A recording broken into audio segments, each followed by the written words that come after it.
बच्चों, इस वीडियो में हम पढ़ेंगे चैप्टर उपसर्ग, प्रत्यय और समास। इससे पहले कुछ एक्टिविटी करेंगे। यहाँ पर बच्चों आप अपने डेली के वार्तालाप में हिंदी, संस्कृत और उर्दू के जिन उपसर्गों का ज्यादातर प्रयोग करते हैं उन्हें यहाँ पर लिखना है। इसके अब हम पढ़ते हैं उपसर्ग के बारे में। उपसर्ग यानी कि प्रीफिक्स।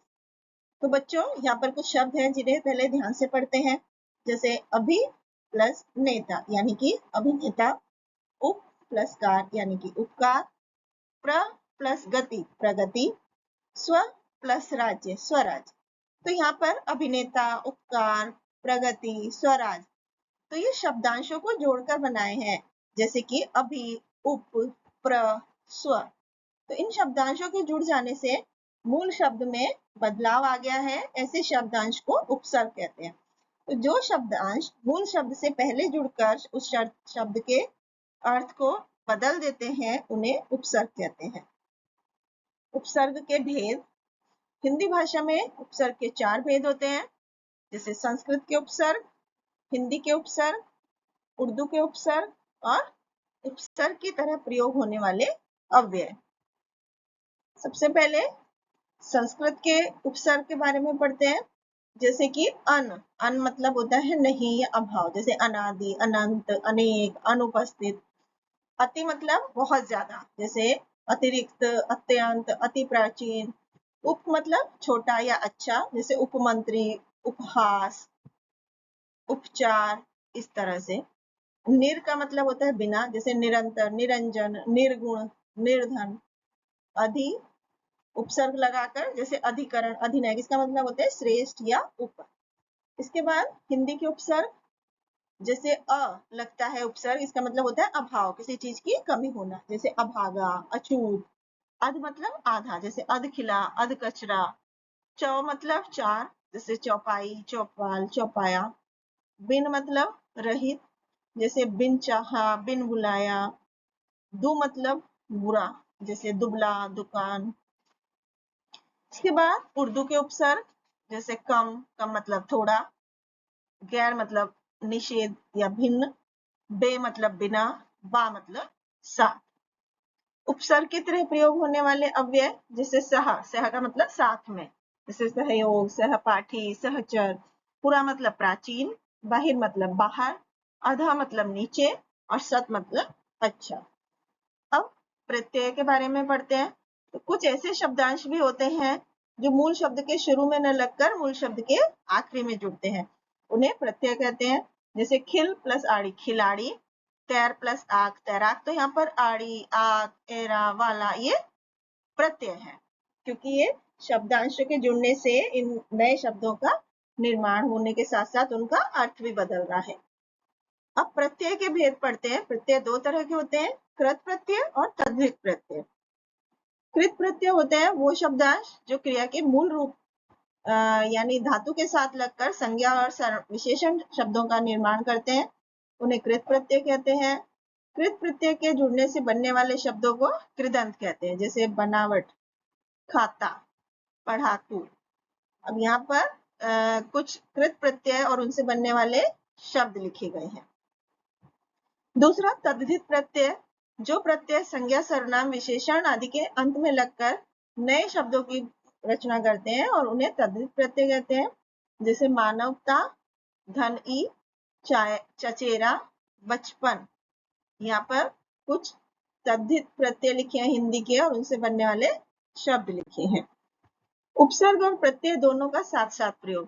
तो हिंदी में ऐसे बहुत सारे शब्द आपको देखने को मिल जाएंगे जिसमें उपसर्ग और प्रत्यय दोनों साथ साथ प्रयोग होते हैं, जैसे कि उप प्लस कार उपकार, और इसमें बड़ी लग गया प्रत्यय तो उपकारी। प्रचलित, अलिखित, अधार्मिक, असामाजिक। अब हम समास के बारे में पढ़ेंगे, जैसे कि घोड़े पर सवार यानी कि घुड़सवार। नीला है कंठ जिसका, नीलकंठ। विद्या का आलय यानी कि विद्यालय। तो इन उदाहरणों में शब्द के बड़े रूप को छोटे में करके लिखा गया है, तो इस तरह की शब्द रचना को समास कहते हैं। 2 या 2 से ज्यादा शब्दों के मिलने से बने हुए नए शब्दों को समास कहा जाता है। समास के भेद, समास के 6 भेद होते हैं। अव्ययी भाव समास, तत्पुरुष समास, कर्मधारय समास, द्विगु समास, द्वंद्व समास और बहुव्रीहि समास। सबसे पहले अव्ययी भाव समास।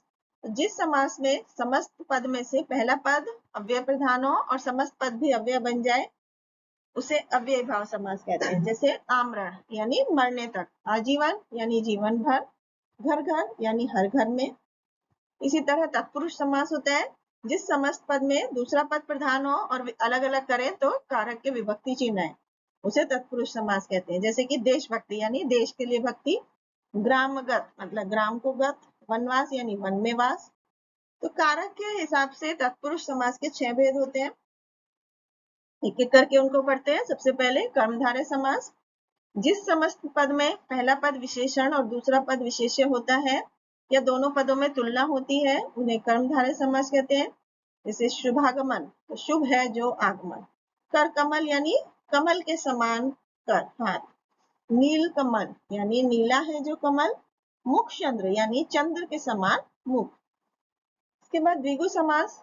जिस समस्त पद में पहला पद संख्यावाचक विशेषण हो और समस्त पद समूह का बोध कराए उसे द्विगु समास कहते हैं। जैसे कि तिराहा यानी 3 राहों का समूह, तिरंगा 3 रंगों का समूह, सप्ताह यानी 7 दिनों का समूह।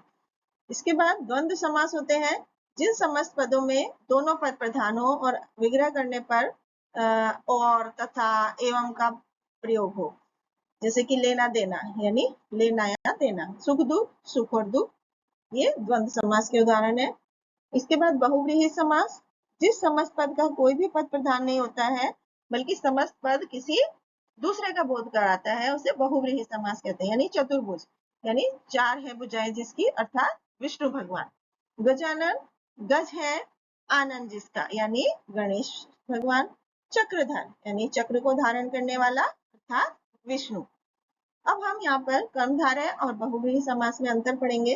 तो कर्मधारय समास में कर्मधारय समास के दोनों पदों में विशेषण होता है, जबकि बहुव्रीहि समास में दोनों पद मिलकर किसी तीसरे की विशेषता प्रकट करते हैं। कर्मधारय समास का उदाहरण है लंबोदर, और लंबोदर यानी लंबा है जिसका उदर यानी पेट। और बहुव्रीहि समास, लंबोदर का मतलब है लंबा है उदर पेट जिसका, अर्थात गणेश। Thank you.